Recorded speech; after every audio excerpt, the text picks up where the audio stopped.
เฝ้าใจหอนเมียใหญ่นอนอายสิโทรหาอดใจ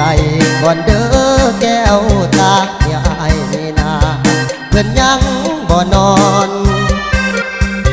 อยากออกไปหาอายนี่นายังขาเมียใหญ่เมียน้อยจงอดใจไว้สิลักไปขยานถือก่อนคอยยานหลายเด้คอยยานเป็นสิ่งสองตอนเมียใหญ่ถือสากถือก้อนหอบสาดหอบมอนให้นอนนอกห้องอย่าเฝ้าโทรมาเดี๋ยวนี้นะอายยังบ่ว่างเมียใหญ่ยังยืนอยู่ข้างยังบ่ว่างบ่ต้องโทรมาบ่แม่นญาติเมียแต่เก่งใจผู้เป็นพันยาอย่าใจน้อยไปเลยน้องลาอายสิโทรหาอย่าเมียอายนอน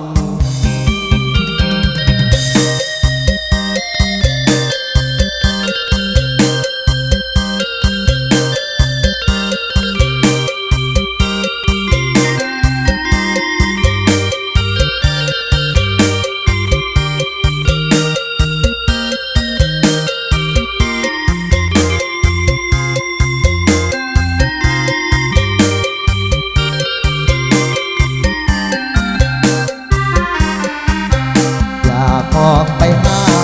ไอ้นี่นะยังขาเมียใหญ่เมียน้อยจงอดใจไว้สิลักไปขยานถือก่อนคอยยานหลายเด้คอยยานเป็นสิ้นสองก่อนเมียใหญ่ถือสากถือก่อนหอบสาดหอบมอนให้นอนนอกห้องเฝ้าโทรมาเดี๋ยวนี้นะอายยังบอกว่า